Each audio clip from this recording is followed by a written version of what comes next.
Twice, they burned his house to the ground. Twice, they dragged him to court. But somehow, Dr. Beckley always walked free. Rituals, skulls, missing kids. His name became the blueprint for occult fear in Ghana. Let's get into it.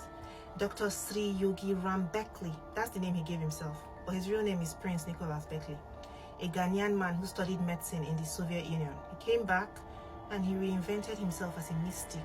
He claimed that he was born in India. He said that he trained under the Dalai Lama. He even threw in Gandhi's name for spice. But all that talk was all lies. This man was from Accra. By the early 90s, people were not calling him a doctor anymore. They were calling him a witch doctor, an occultist, a ritualist, and for good reason. 1994, Accra, kids had been going missing around New Fadama. People were scared, and one name kept coming up, Dr. Beckley. So the police raided his house, and what did they find?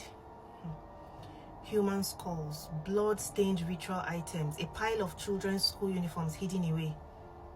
He was arrested and he was charged with kidnapping and assault. They believed that he used these girls for rituals. Some people even said that he was drinking their blood, eating parts of them, but they couldn't prove it. And somehow, the case didn't go anywhere. The Attorney General entered a no prosecco. Well, that means we're not pursuing this case anymore. Just like that, Beckley was free.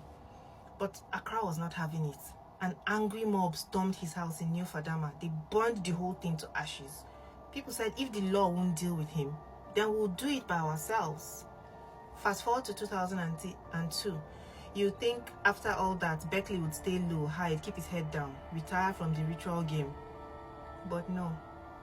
This man moved to New Bawe, opened a shop again like nothing happened. That April, 2 girls were out selling vegetables when Beckley offered to buy everything on their trays if they followed him home. One of them, a 13-year-old, was found the next day tied to a tree in his compound, crying for help, screaming.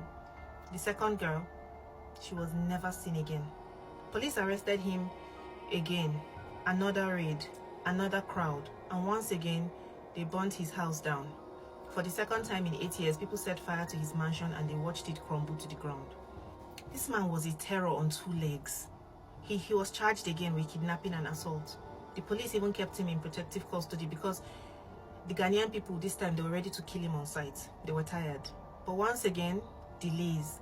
The girl who had gone missing, she was never found, and eventually, just like that, in 94, the case died. No conviction. Man walked free. Again. And here's the kicker. After he got out, Beckley turned around and tried to sue the government.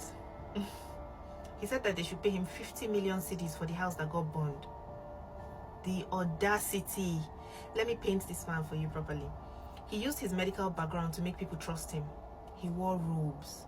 He quoted spiritual nonsense. He said he was in contact with ascended masters. He started a cult that taught reincarnation, karma, and levels of enlightenment. But it was all a cover.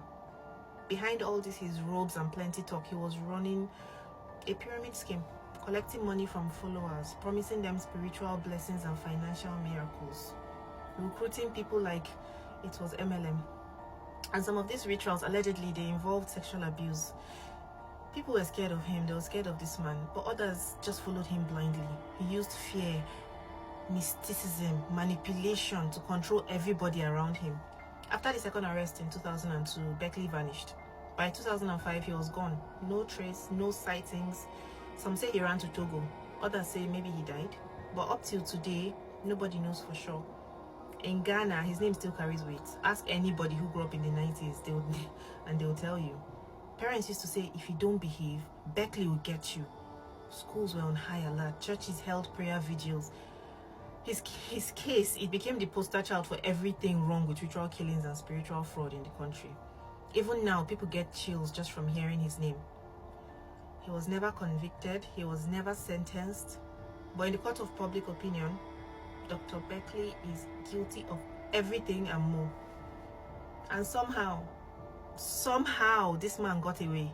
It's wild.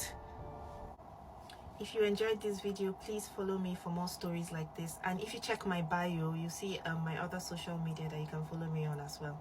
Thank you.